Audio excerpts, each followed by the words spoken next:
Hey, how's it going? Good, good. Not bad. Yourself? I'm fine, thank you. And hello to everybody that's watching. If you're in Toronto, hope you survived the rain today. Christo, you look like you are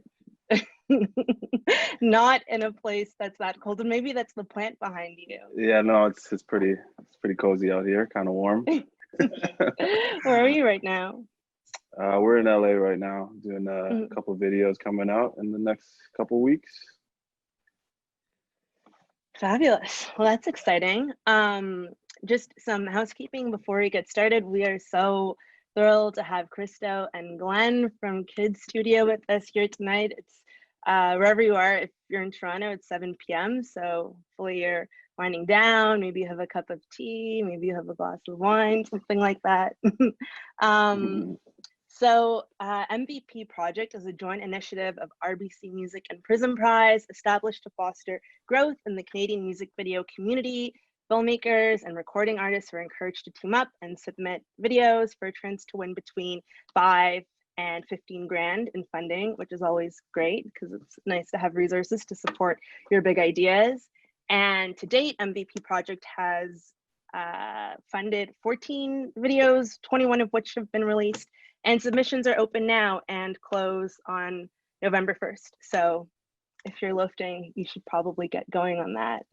And and Kids Studio, if you're not familiar, which I have a hard time believing that any of you are, is a design and film studio based in Toronto with a focus on the intersections of music, art, and culture. I mean, the list is long, and I feel like you could read them off, but they have created beautiful, stunning video works for The Weeknd, Big Sean, Six Lack, Drake, Migos, Future, Disclosure, French Montana, Mustafa the Poet, and many others. The studio received the 2017 Prism Prize Lipset Award for their innovative and unique approach to music video art, alongside 6 nominations across the MTV and BT Awards. Is there anything that I missed? Yeah, just that you called Black Six Lack, but we'll give you the pass for that. Now it's Black. Okay. Looking out for the homie. No, I appreciate you saying, and I'm trying not to be super red, but I feel like I have a maybe okay reason. I just put together a profile on Jessie Reyes, and I listened to that song like again and again on a loop, and I feel like it got twisted. So thank you. There you go. Thank you. I feel like that was a really nice and good-natured way to pull me up on that. So I appreciate it. So playful. Well, I feel like you just sort of described it really expertly when you articulated your ethos as inspired by your youth and influenced by your city. And I feel like that's such a clean and concise way to describe what it is you do and just how you do it. And I wonder how that phrasing has changed in meaning for you over the years and how that's just evolved in function and form. Yeah, I think we always try to like integrate some sort of Toronto aspect in our videos, even though we do not always do videos for Toronto artists. Like we always kind of like hide Easter eggs in our videos that represent us, Kids Studio, in the city of Toronto every time we do a video. But in terms of our growth, I think we've just over the years like recognized our responsibilities as artists and filmmakers. We're not just making videos anymore. Like we started just to do videos for the purpose of making videos. We understand our responsibility, and like I think that's the biggest growth in our I guess filmmaking. The messaging that's coming across in our videos, you know, especially I guess, you know, we do a lot of hip hop videos, and we really wanted to kind of shift the perception of, you know, a lot of, though we have been guilty of it in the past, just kind of arbitrarily showing women and like hip hop, typical hip hop imagery. We do try to shift that now in our process going forward. Yeah, and I think too, on top of that, when we started and I've said this a million times in interviews and talks and stuff, is that a big part of us starting out doing these music videos was to change you know, the landscape of what a Canadian music video looks like. Whereas, you know, when we were growing up, we loved a lot of the Canadian music videos, but you see them on Much Music and you could tell the distinction between something from, you know, America and something from Canada. And we wanted that line to be blurred and be put away. And now it's to the point where like, okay, we did that.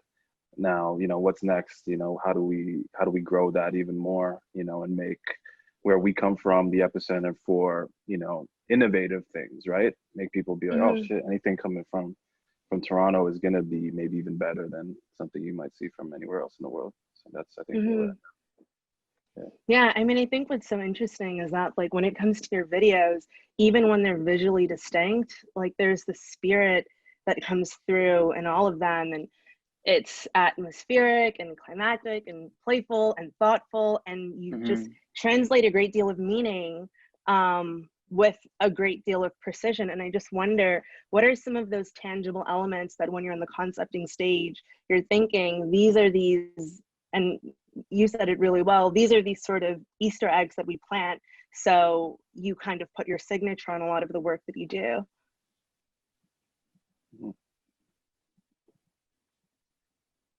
Good question. It's okay, you can take your time. No. I think repeat that question one more time. That was loaded. That's okay. What if in your, like, what makes kid studio video a kid studio video? Like, what are those elements? What are those components that you put in that make it yours? And a kid studio. Like I said, like Christo said, I think innovation is a huge thing in our videos, to not ever repeat what we did in the past, and always trying to push forward in terms of creativity. I think if you look at the timeline of our videos, you really see the growth.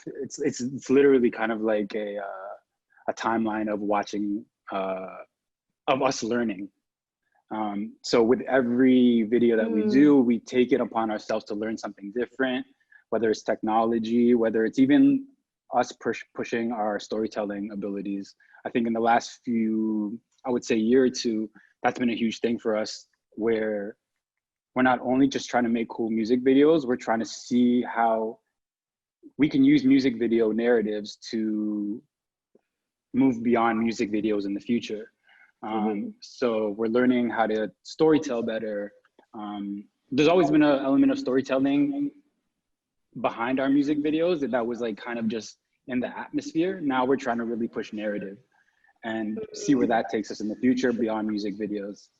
I think a good word too, like another favorite word of mine for our stuff, for anything we do creatively, is instinctual, you know?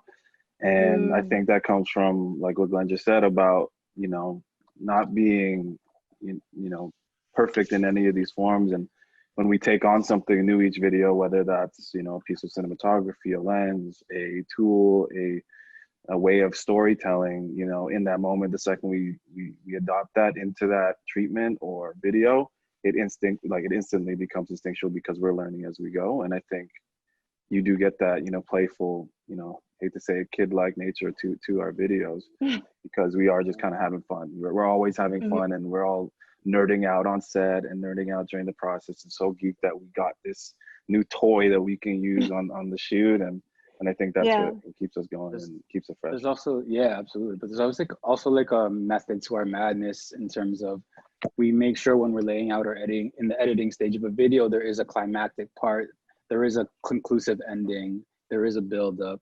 So there is a story arc happening in a lot of our videos, and I feel like a lot of people recognize that. We are like a huge,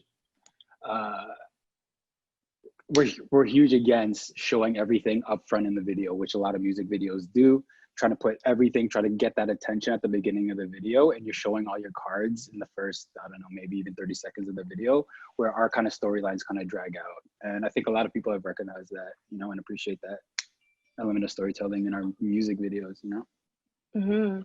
I mean, I think it's really beautiful that you both mentioned the like very real fact that you're both learning, and that you are sort of students of the craft, and I think that learning process never really ends. Can you think of a project that you worked on that just felt like there was an incredible learning curve there? Maybe one where the idea and ambition just like required you both to level up your skill set so you could kind of execute it in the way that you visualize it in your mind's eye. Yeah, absolutely. I think the first time, because like you said, we are very much students of this. Like me, Christo, Vince, and Julian have no like formal education in video or film. So we're very much learning in front of everyone's eyes. And I remember a project that we did, the first time we got a big budget music video, we totally fumbled the ball. It was one of the, we didn't know where to spend the money. We didn't know about, art or cinematography, and we didn't know the budget was kind of spread thin. Then we were just kind of putting ourselves in a position to lose at that point. And that video was a huge learning curve for us, how to really learn how to allocate budget to creative. Even on top of that too, our first major artist outside of Toronto was Big Sean for the bounce back video. And coming out here to where we are right now, and shooting out here is pretty different than shooting back home. Like, this is what the city is built for, and being on that set with a bunch of people who really know what they're doing, and that's being like kids just figuring it out and showing up to a set for a major label, major artist, was something that we learned on the fly as we went. But fake it till you make it, and nobody noticed. The video was awesome, and yeah, we've definitely had our fair share of like failures in this. Luckily some videos haven't came out, but yeah, I mean, it's not all pretty at the beginning. That's the thing too. People don't know, like a lot of things get canned, like a lot of music videos have existed and been like canceled. We have the luxury of not having that many. But that's, I think, a pretty interesting thing for people to know that don't do this stuff, is that that's a reality. A lot of things are canceled, and sometimes artists or clients don't like things, and then they never make it out into the ethos. So, but sometimes it helps, because sometimes they're not as good as we had hoped to, and sometimes you look back in hindsight and you're like, oh fuck, thank God that didn't come out. So. But also, like, some of our favorite videos have not came out as well, which that's like, true too. Yeah, some things we really love haven't came out, so yeah, it hurts too. Yeah, I mean, I think you just raised a really interesting point, because I wonder in sort of both of those scenarios when, and I think in a lot of ways you are faking it until you make it. And sometimes I think people find themselves in these spaces that are so much larger than what they ever would have imagined. I think as a team and as a unit, what do you kind of tell yourselves, and how do you prepare for being in spaces like that when you're just operating at a higher level? I guess, how do you kind of communicate internally as a team to just make sure everybody feels supported in those environments?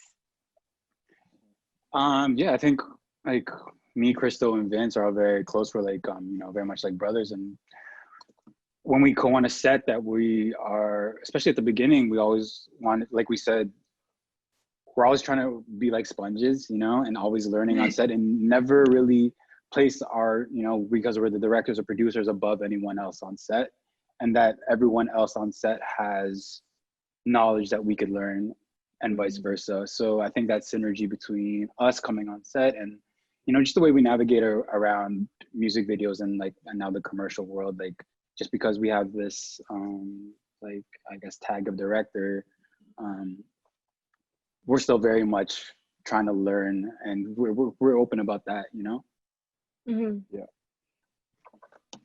Yeah, I mean, I love that earlier on you were just mentioning the budget, and I feel like a lot of first-time directors or just teams that are working on projects, the budget can be this big black box and something that can have a lot of unexpected costs that sometimes sneak up on people. I think when you're, oh yeah, well, I mean, when you're in the concepting stage and you're thinking about how you're building something out, like, sort of, what do you prioritize in terms of what comes first, what you want to make sure there's like a healthy amount of budget allocated towards, and how do you just make that line up with actually making sure your idea comes together in the way that you want it to? I think a lot of that gets chucked up to, you know, the team that you work with, the producers, like, you know, people don't know a lot about that side of, you know, this industry, is that there are directors and they ideate and come up with things, but then there are the people that are,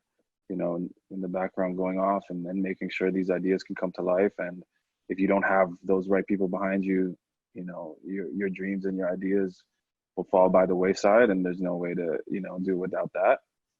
But I find the more you do, the more experience you get with this stuff, the more you can already think with, you know, what is going to cost what, and you get there. Whereas opposed to like at the beginning, you know, when you don't know much, you're just like, oh yeah, we can do all of this for, you know, $5,000, and you're like, oh no, that's actually $50,000, and that's how much a camera. That's how much a camera costs. Yeah, you know, and so there's that, and I think what we've, you know, and this has been a process for us too, is just, you know, aiming high and then scaling back. You know, don't go into something with the idea that you're limited by your resources and your means. You know, shoot for the stars, and then based on what you can do, you know, you scale back from there. And no matter what, you're at least in a good place. I wonder if you guys think that there's such a thing as a perfect shot. Oh, that's a good question. Oh, hell yeah, there's definitely a perfect shot. There's a ton of them. Any Kubrick shot is a perfect shot. There's a couple, I think, and like my favorite video for us, like in terms of perfect shot, is that Mustafa one we just did. I felt like, okay, this is a good way. We talk about this a lot. I talked to Glenn about this. It's like, you know, if you could, you know, if you were so narcissistic that you would print out a frame from one of your videos and put it like on your wall in your living room, what would that frame be? And I think that's, you know, a good way to figure out what's a perfect shot. Tell a story in one single frame, you know, and makes you think of other questions about what's going on in that frame. And in that Mustafa video, I'd say there's like 15 to 20 I would print out, and just because of the story that's in there. Yeah, I think every shot. Yeah, I think like the perfect frame or the perfect shot isn't even really about like composition. There's like emotion behind it and feeling, and like being on set and how it made you feel. Like it could all factor into what that perfect shot means to you. So yeah, I think absolutely there's a perfect shot and what it means to the person that shot it as well. Yeah, I mean, I think it's like, it's funny because it's almost like you can't really fight it when you encounter it. It's like your body will respond to it because you're kind of, the hairs on the back of your neck will stand up and you'll just get this sort of feeling in your stomach. And that's how you know, because it's touching on a number of different things at once. Yeah, there's definitely been times on set where we're shooting something and like it's like quiet on set and like you're waiting for the move to finish or the shot to finish, and then it's like and everything's sharp and you get cut, you check the gate, everything's in there, and you're like high-fiving everybody on the fucking set, like, yeah, we got it, you know, and that's the best feeling too. So it's interesting because I have some questions prepared, but also some of these questions that are coming in from people that are watching are also really thoughtful and really beautiful. And I think that, you know, it's sometimes difficult for some folks to get access to you guys, and I want to make sure that I'm maybe weaving in some of theirs and weaving in some of mine. I'm seeing this huge list right here on the left. Yeah. And I was like, this is not a 15-minute list. It's a whole tab out here. Okay. Yeah, I mean, so, you know, somebody has a question about how much of your work is shot on film, and why do you choose this workflow over digital? How is it more difficult? Good question. Really good question. I think lately we do shoot a lot on film. I think by now it's probably like overall in terms of our work, it's probably like 50-50 right now, but we do aim for film lately. But that's not to say like digital is anything, you know, any lesser at all than film. Like some of the most beautiful work I've ever seen is on digital. I just think films for us really aligns with our work. There's a texture there that really like is a good marriage with the tone that we set in our creative. Sometimes it's like kind of unexplainable to me, but our work just really, and our ideas really work well with film. But there's a soul and a texture there that I've always tried to replicate with digital, and it's just there in film, you know? that, you know, that process and that I don't know,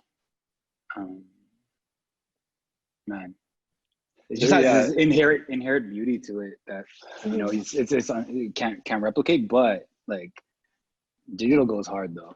There are some really good filmmakers that really just kill digital, and we go back and forth too with the film stuff, and like, because when we started out, people obviously have been shooting film forever, but it's become really trendy to shoot on film right now, and like, it's made me question like, oh, should we be shooting this on film? Should we, like, you know, be the outliers and go back to digital and shoot everything digital and try to own the look there? And then it's been a battle, and I'm like, no, we love film. We're not doing it for, you know, a novelty. We genuinely love it. It's just like something that's, I think, rooted in kids' aesthetic, and it just happens to be a thing right now.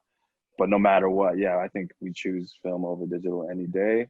But there is that internal conflict with like, oh, is it this weird, like, you know, because we are nostalgic creatives as well, and it's like, is there something to be said for, you know, throwing that all away and owning, you know, modern times and being like, let's make digital amazing. And, you know, I think we go back and forth a lot on it too. We've constantly had the conversation whether digital, the medium we should be using is digital or film, because like, you know, the conversation happens, are we using film now for the, like Christo said, the novelty, or is it going to be a crutch in our video just because the creative isn't that strong? Because film does hide some flaws in your footage just because it inherently looks beautiful, but we want to make sure that we're not ever using it just for that fact, you know, that our creative is strong enough. If we shot it in digital, maybe it may not look as good, but our creative is strong enough to stand on digital.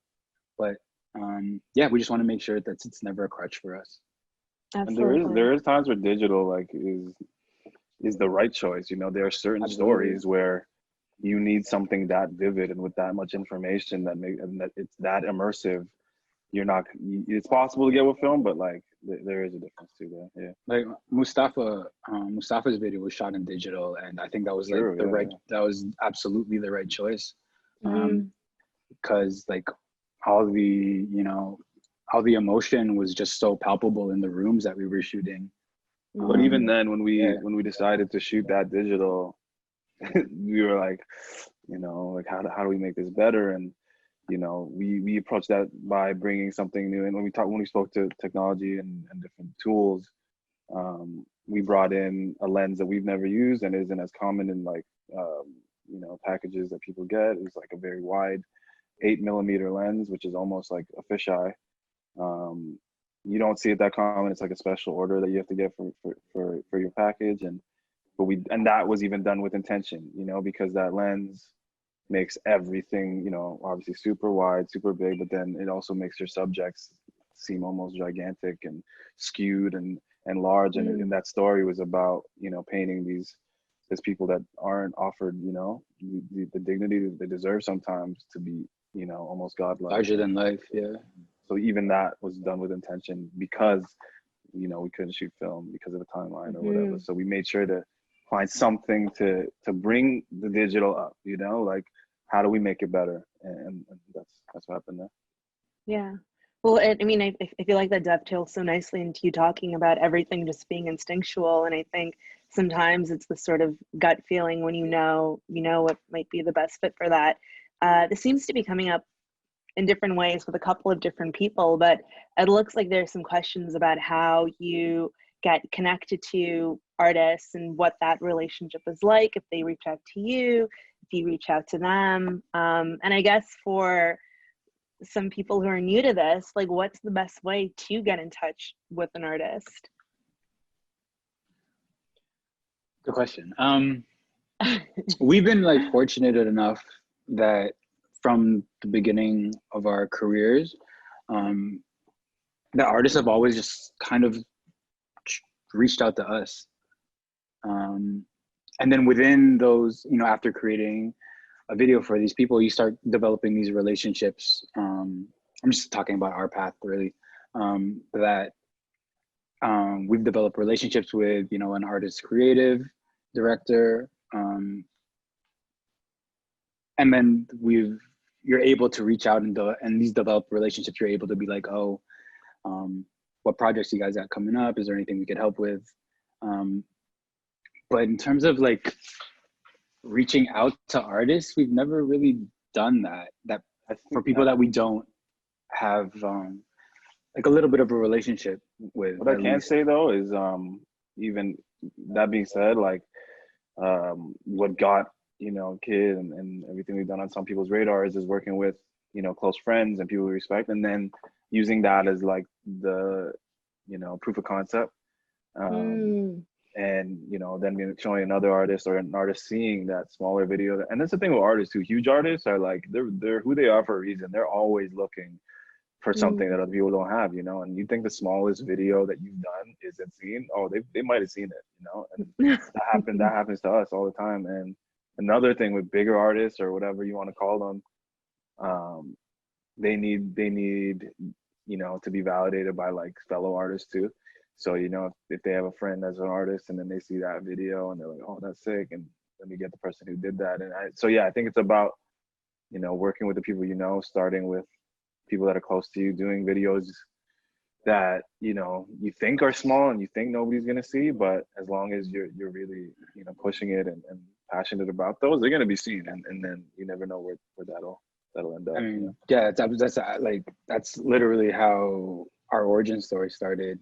We were doing videos for a friend, and like the Weeknd's team caught wind of it very quickly, and that's how our first big music video got done, was The King of the Fall, just because, you know, Lamar from XO saw a video that we did for a close friend. So yeah, I mean, like Chris said, I guess these videos are being seen by people for sure. And yeah, I mean, you can obviously with us, you never know where it could take you. Shoot, I'm on like YouTube, like, because, you know, you log into YouTube and you have all your recommendations and stuff, and I'll be watching videos that pop up with like 600 views from Russia or something, you know, and you know, and I'm watching it like from front to back, like 10 of them in a row, you know. And what makes you think that, you know, a million other people that you respect aren't doing the same thing? And we're also still doing videos for very low budgets, just because we believe in the creative and the artist so much. If we could give them a push to be seen through our videos, we're always happy to do that. But yeah, like we do small music videos all the time still. Just also because on that too, yeah. What we started was with you know, the Much Fat grants, and they don't exist anymore, but you know, to plug this stuff and like with the Prism Prize, RBC stuff, it's like you got and you got to search this stuff out, you know. And if you really want it, there are tons of grants out there, and luckily, especially if you're watching from Canada, you know, there's a lot of ways to fund your dream projects and even get started if you really just look. There's stuff we're even finding out about too, even now ourselves. So, you know, that's huge, like being proactive and looking for those little opportunities and that help. I'm curious, when you're putting together the treatment for something, or maybe even when you're at the stage and you're executing it, and you know, maybe you encounter a scenario where the creative vision you have for a project is something that the team that you're working with is pushing back against. I wonder if you can talk a little bit about how you negotiate some of those conversations or some of those interactions where you're really trying to find this balance to give the artist that you're working with what they want, but also to make sure that it's still something that you're proud to put your name on, and something that is still yours in a lot of ways. It's a good question too, because even like we've been wrestling with that too, because, you know, and you can take this to filmmaking, right? Like an auteur filmmaker is like, you know, somebody that the second you watch that film or a scene, you know it's them, and it almost overtakes the movie because you're watching it for that person as opposed to the story.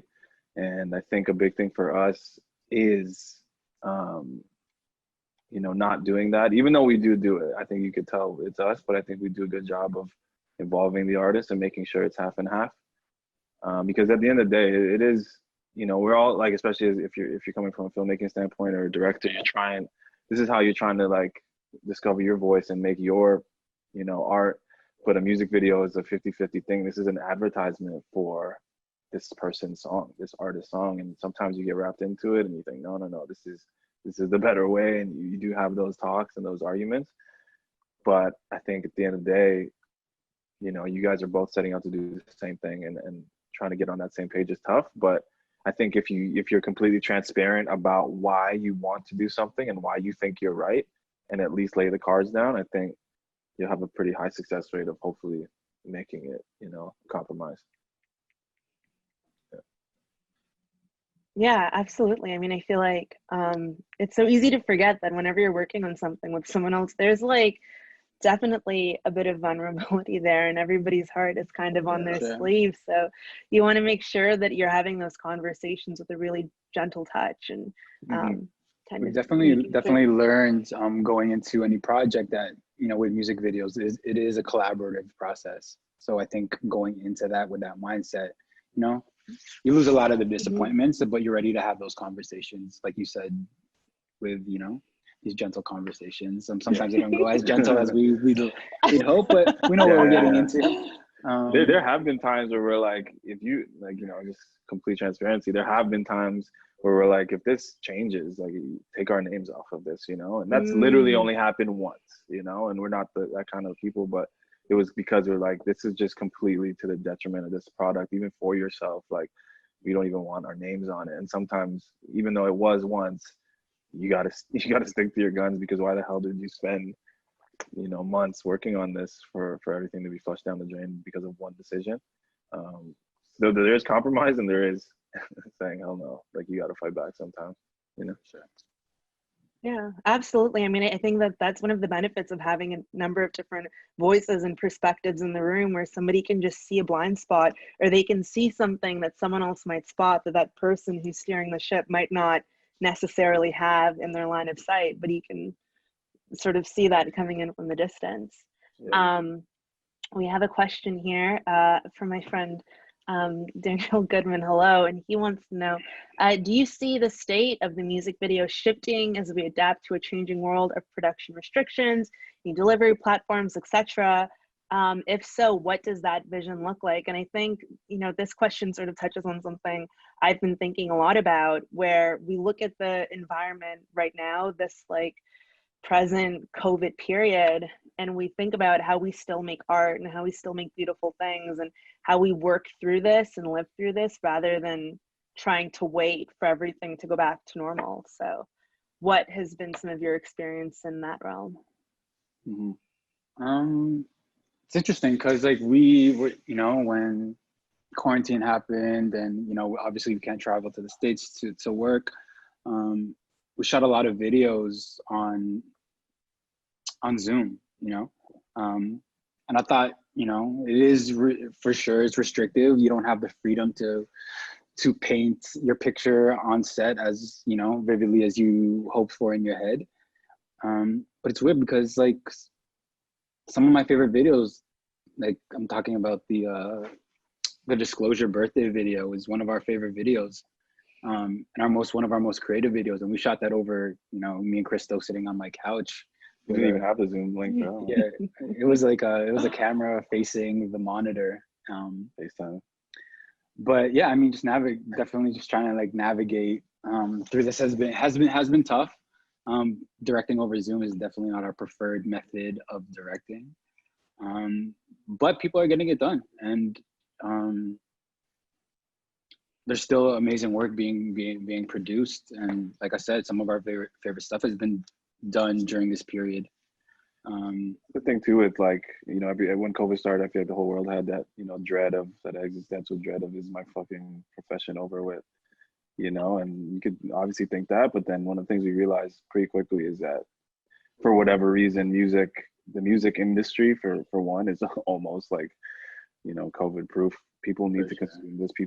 This is, you know, especially in a time like this, is when you need that kind of outlet and creative source the most. You know, people are stuck in their rooms or whatever, what have you, and that's when they need music the most. That's when the escape, you know, and that's what these videos often are for people, and the music is for people. So, and now you're seeing the shift too between, you know, music video and, you know, these fake live things where, like, for award shows and stuff, and there is a pivot now, it seems like, to content like that, or the talk show stuff, where it's becoming more live based again, which I think is pretty cool.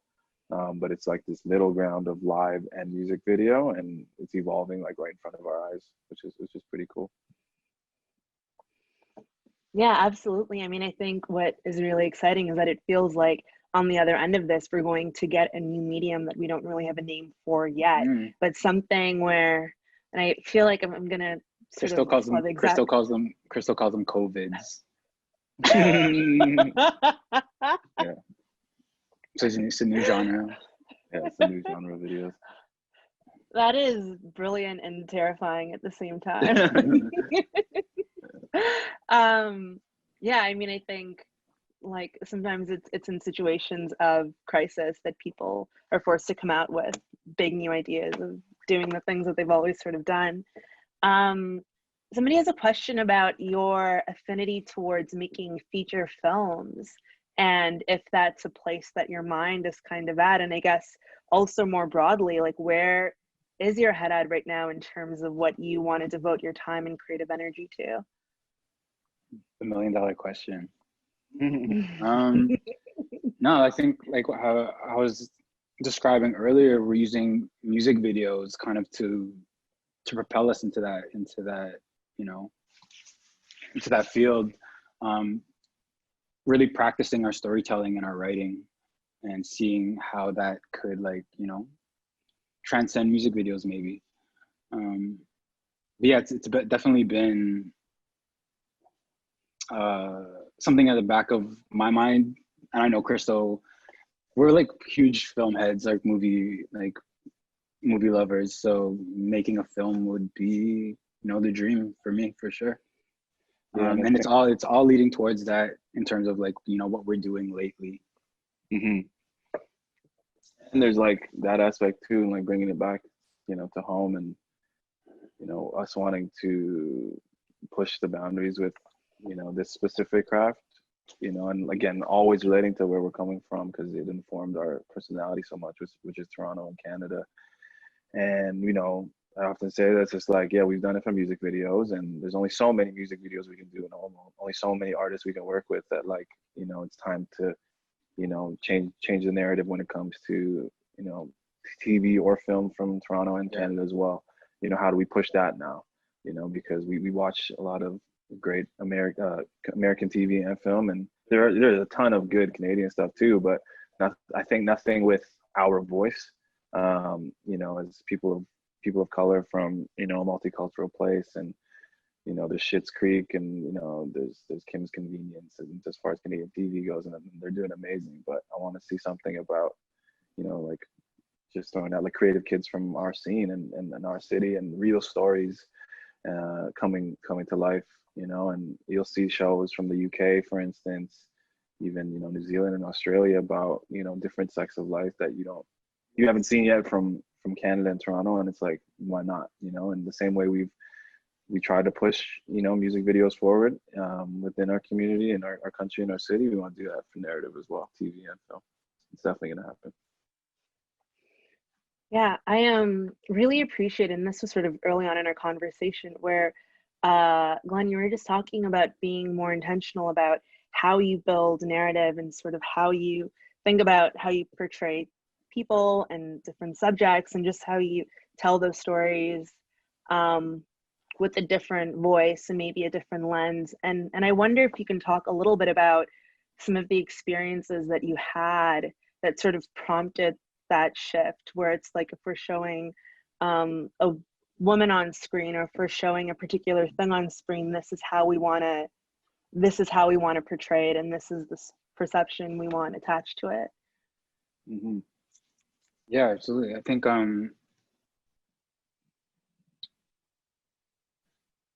I guess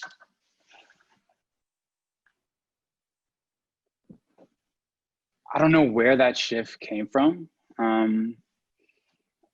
in our growth as, like, I guess, directors, but and there's a lot of things happening in the world right now, and you want to contribute to that in a positive manner. Yeah, and we also, like, I kind of see how we don't want to, like, give the world the same thing that's been seen all the time.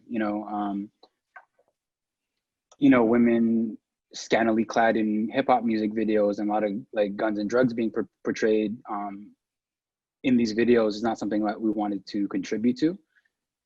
Like I said, we have been guilty of it in the past, but our growth has allowed us to kind of like understand our responsibility with the imagery that's being put out like that. I can't tell you where that shift exactly happened, but it's definitely a lot more conscious in our work for sure. That's the thing too. We were talking about, compromising with artists. Sometimes there have been decisions in videos or like that weren't ours, and in relation to this stuff. And that's where the compromise comes when you're working with other people, where sometimes the artist wants those cliches because they work, and they work for their demographic. And even though that's not what we want to portray, sometimes we don't have that choice. And sometimes you have to bite the bullet on that. But I think ways that you can be, proactive in trying to change that is like, for instance, this year we made a huge effort to work with as many female artists as possible, and seek out that work. And we've done so a couple of times with a couple of music videos that we put up and are still working on. Because at least in that way you have that, you break down that wall of worrying about that other stuff you might get with other artists, and you can really focus on making that a strong piece for a female artist, so there are things like that where you can try to tell a story that you might not be able to otherwise. Absolutely, yeah. And I mean, I think like that's all part of that ongoing learning process where you're just sort of using different muscles and using different skills to see how you can fit different stories into your voice. Yeah, definitely. So Yusuf would like to know, are there any other studios, music video creators that you find yourself checking out? Anybody that's exciting you, anybody that is energizing you these days? That's a good question. Really good question.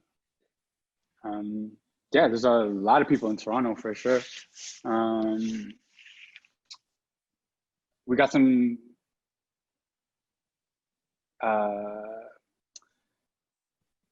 we know some like really young people in their early 20s that are really pushing a lot of dope creative in the city. Janelle, Devo, Angelica. I don't know if they're in here, but what's up, guys? You have to give their full names so people can look them up. Janelle Cruz. I don't want to butcher last names. Yeah, true. Yeah, that makes sense too. We'll drop it on the IG stories. Yeah, for sure. I'm trying to think of somebody specific. Fuck, I can't. There's too many. Let's come back to that question. I'm gonna think about it for like. Put us on the spot with names. Yeah, that's a tough one. So I mean, I'm the worst with names, but.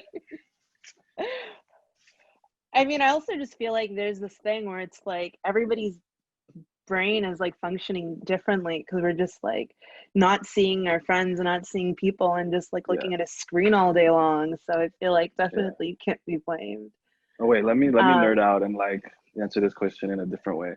Like like we've been into like that like artists that are like really good at doing their own videos, like men I trust, Absolutely, yeah. Like she directs all her own videos and they're so fucking sick. And like that's a weird answer to that question, but I like that, like I don't think she's getting like her shine for directing for the band directing their own videos, but yeah, they're really good.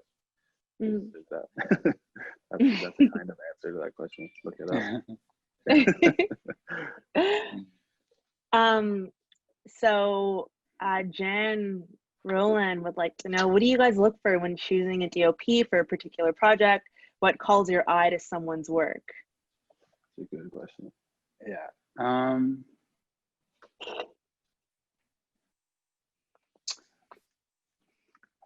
There's a lot of things with that. Yeah, it all factors into the job that or the creative that we're in the moment hoping to like produce. For me, like personally, it's how lighting is like the hardest thing. I can't even comprehend lighting like a scene sometimes, and lighting. Seeing a DP's work with lighting, like how they paint a picture for me is a huge thing. That's like just draws my eye, and really grabs me when watching a music video, or a short film, or a movie. But yeah, I think their ability with light is a huge thing for me when it comes to choosing a DP and what their compositions are like. That being said, too, there's so many different kinds, and then if you get to like this intermediate level, right? Like there's certain videos that call for a DP that might be better with VFX, a video that involves a lot of VFX. Another DP may be really good at giving you something that is, has a visual story if you're telling something narrative based. There's other DPs that are good with natural light if you're going to be on the go and you don't have much of a budget. And there's so many different things that can come into into play. I think that's like if you're just starting out, though, I think there's two answers to that question. If you're just starting out, I think anybody that is willing to collaborate with you and grow with you is the best person you can work with. When you're already in the game and like deep into it, you got to really not set somebody up for failure, not choose somebody that's not going to be able to deliver on something that you want, because it's on you. You're choosing that person. And if you're choosing somebody who's, who does commercials, right? Like does like McDonald's commercials all the time, for instance, because that's a type of DP, and you get them to do, the Weeknd video or something, it's probably not going to look like what you wanted, and it's on you to make that call and do it project to project. Yeah, absolutely. I mean, I think like sometimes those conversations and those decisions can be a little tricky to make, especially when it's people who are in your creative circle and people that and you kind of have to balance like what's best for the project versus like what's best for like maintaining a certain set of relationships or satisfying other types of things. Yeah, definitely. Vivian would like to know what are some other avenues, creative or otherwise, that you are going to for inspiration? And maybe to just tack on to that, like what else are you guys doing which feels good and is just helping you sustain and kind of heal during this period?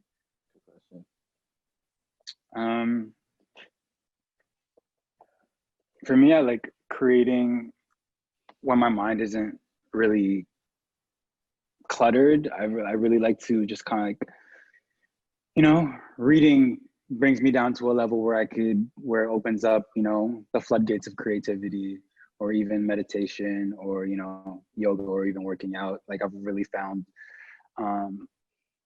myself practice within quarantine. And so as much as people look to photography and movies and music for inspiration, I try to now go like inwards, and it kind of just opens like my consciousness and expands it for like ideas to come in. So like that's such a sweet way. Yeah, I don't know. That's like, whoa, like my heart is racing. That's a really sweet way of looking at it. And I think if anything, I have loved and have felt so nourished by people being really comfortable sharing their self-practice and talking openly about that, and really letting those things exist in a horizontal way, because so often we see this final product that's so polished and perfect, and you see it at its end result, and you don't get all of the work and all of the soul work and all of the like body work that went into actually getting it there. Absolutely. Definitely.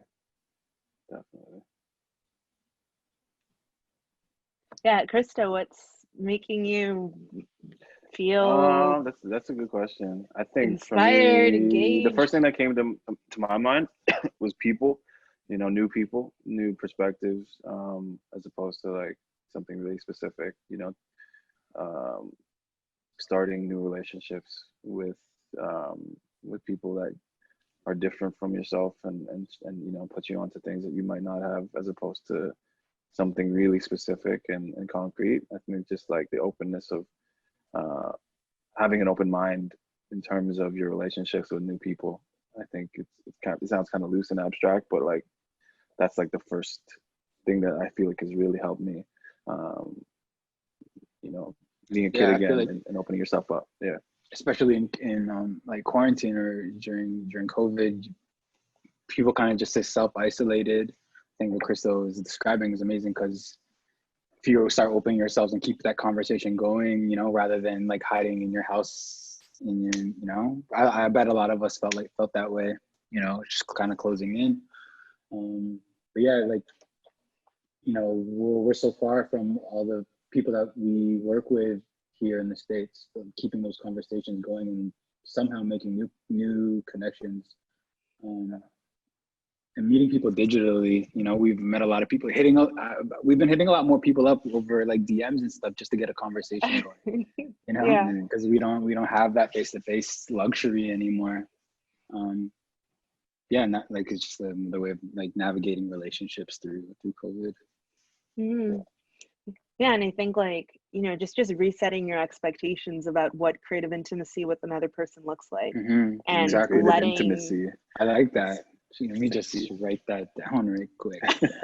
I love that. I feel like, to be honest, I don't know if I've done one of these things where I haven't brought up that idea, because I think it so quickly felt like a void in March, and it took a little while for it to come back. But when you learn to identify it, you start finding it in new places, and I think that's been like a really incredible thing to have happen.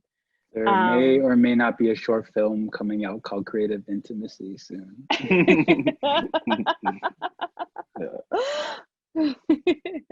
I'd be curious to see it. I feel like you could get a lot of people to talk at length about it. So Caroline has a question about how you deal with short timelines, and I guess sort of added to that. we have this designated wall at each of our houses that we bash our heads into until it figures itself out. This is very much like a reoccurring reality for us. It's like a lot of, like, you know, the timelines in this music video world is very unrealistic at times, but you know, it lights a fire under our ass to see how quickly and how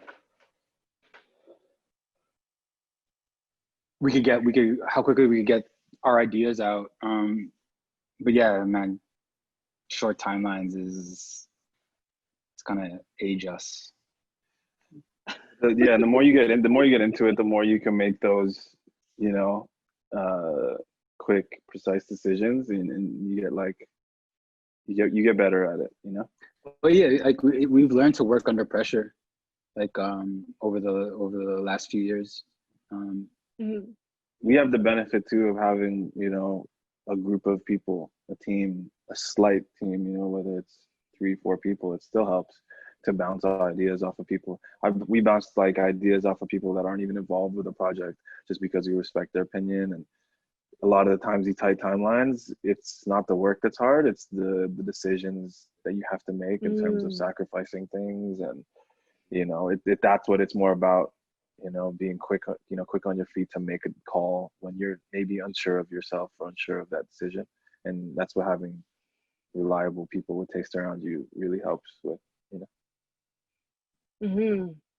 Yeah, I mean, I think like the moment that you know that it's just not all on you, and you can kind of disperse that weight evenly, it just takes a great deal of that pressure off of something. What's the sort of like tightest timeline that you guys have just pulled magic out of? Right now, today. It's hard to say. All timeline, every deadline that we get in a brief is as soon as possible. ASAP. We need to shoot last week and have it delivered tomorrow. Yeah, that's every brief. That's like every brief. So shoot, in the last 2 weeks we've been here, we've shot 3 things. One of them is already out, and we've only been here for 2 or 3 weeks, and then the other 2 will be out within a week or 2, which is really exciting, and they're going to be great. That Bryson Tiller video that we just promoted is going to be awesome, and that comes out probably next week. And yeah, I mean, that's like, you know, being shot and delivered within 2 to 3 weeks, and that's shot on film, you know, which is insane. So they're always that short, you know, and somehow we're happy with what we made, so it worked out. We only have a couple of more minutes left until we have to log off, but I would love to hear from you guys when you're working at this pace and things are happening so quickly. How do you reward yourselves, and how do you sort of pat yourselves on the back after you have accomplished something that's big? And kind of like, what do you think the value is for directors, I think especially young directors, to learn how to like learn how to be proud of themselves and kind of learn how to be their own biggest fan of their work, so you don't kind of get into this cycle of perpetual imposter syndrome or kind of self-doubt, but you can actually just be comfortable shining a light on yourself. We already just talked about that the other day, that term. Get all the terms on deck.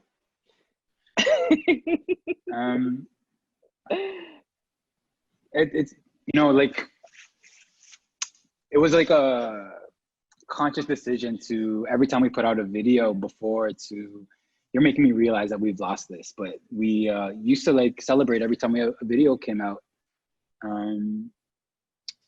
And I've just realized we haven't really done that lately. And we should. Like, you know, me and Christo and Vince, we work really hard. Ryan, we work really hard. But we're always on to the next job, and we don't take a minute to breathe. And, you know, we are kids that do not have, you know, the proper film education, and we are in a position where we are, and we need to, you know, count our blessings and pat ourselves on the back, like you said. But yeah, I think like you're reminding me that we need to take those moments to ourselves for sure. Yeah, that's another thing too. You learn as you go, is that there's some people in this industry that have been born into it, that have a lot of money, that, you know, maybe haven't deserved it as much as others in some shape or form. And, you know, there's always a way to, you know, remind yourself that, you know, what you're doing takes a lot of work, and no matter what happens, you put your heart and soul into it, and, you know, appreciate it in whatever form of success that comes from, you know, and know that it's not easy, and know that, you know, it's a lot easier for some other people, and just make sure you smell the roses while you're doing it. Definitely. Thanks for the reminder though, because one of these questions. Pat Christo in the back after this call for sure. He's right here. Hold on. Where is he? There he is. Somewhere. We are in the same room with everyone. We are in the same room if anyone's curious. Yeah. I feel like you just peeled back the curtain that just came together in this wild way. It's all a set. So we have 1 minute left. I think this is a good time to remind everyone that submissions for MVP Project are open. I hope you feel excited and inspired. If not, I mean, I think every idea is one that's worthy of at least writing down. So hopefully, if you have an idea, you can put something together and submit in time. Do you guys have any lasting words before we depart? Question. Thank you, Melissa. Thank you, Neil. Nicole. Everybody message their moms and tell them you love them. Yeah, Oh. for sure. Do that. That's it. That's all you need to do. Thank you. Thank you for sharing the space. Thank you for being so generous with your responses. Yeah, this was like a really beautiful way to spend the evening. So very grateful to both of you. No, I appreciate you.